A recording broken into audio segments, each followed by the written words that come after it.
नमस्कार, मैं तृप्ति और आपका स्वागत है एक न्यूज़ 24 में।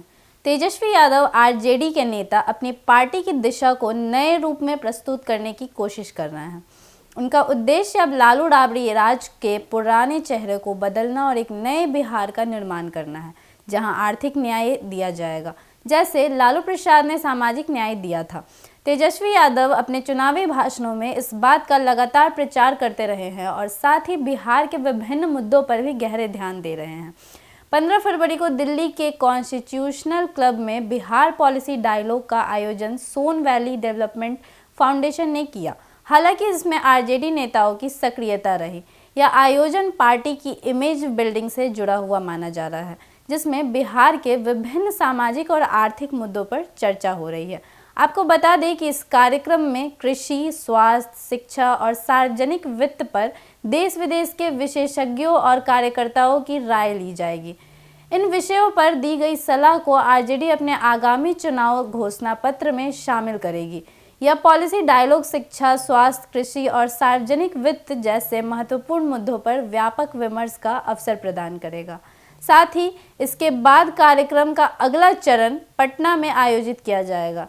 इस प्रक्रिया के जरिए पार्टी राज्य के विकास और उसके भविष्य के लिए एक ठोस और सुनियोजित रणनीति तैयार करना चाहती है। आपको बता दें कि आरजेडी द्वारा 3 प्रमुख सवालों का उत्तर तलाशा जाएगा। पहला, बिहार के भारी भरकम ब्याज से मुक्त बजट को कैसे बनाया जाए।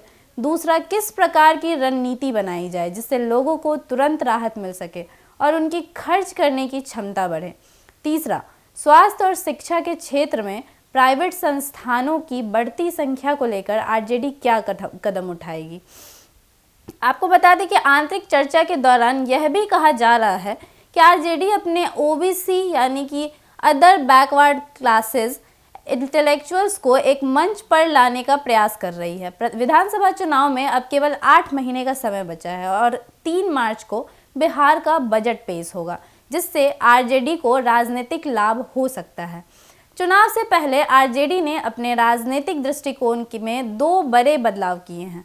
पहला बदलाव महिलाओं को लेकर है। हालांकि बिहार को पहला महिला मुख्यमंत्री राबड़ी देवी के रूप में मिला, लेकिन यह कोई पूर्व नियोजित कदम नहीं था।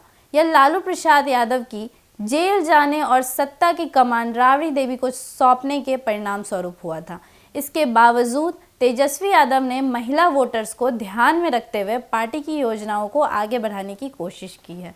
उन्होंने माई बहन सम्मान योजना के तहत महिलाओं के खातों में हर महीने 2500 रुपये देने का वादा किया है। इसके अलावा आरजेडी ने हाल ही में महिला विंग की अध्यक्ष ऋतु जायसवाल को नियुक्त किया और लोकसभा चुनाव में 40 सीटों में से 6 सीटों पर महिलाओं को उम्मीदवार के रूप में खड़ा किया।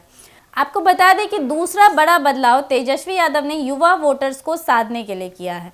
बिहार में पुरुष वोटर की संख्या अधिक है, लेकिन वोट डालने में महिलाएं आगे हैं।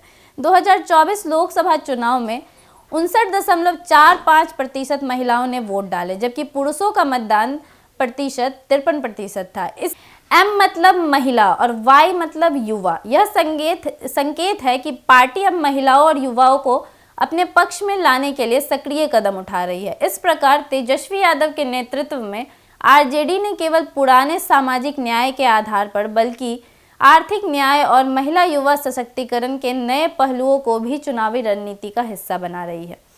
इससे यह संकेत मिलता है कि वे आगामी विधानसभा चुनाव में एक नए और समावेशी बिहार का निर्माण करने की दिशा में कदम बढ़ा रहे हैं। बाकी आपके इस विषय में क्या राय है, हमें कमेंट सेक्शन में ज़रूर बताएं और ऐसे ही अपडेट्स के लिए जुड़े रहे एक न्यूज़ 24 के साथ। धन्यवाद।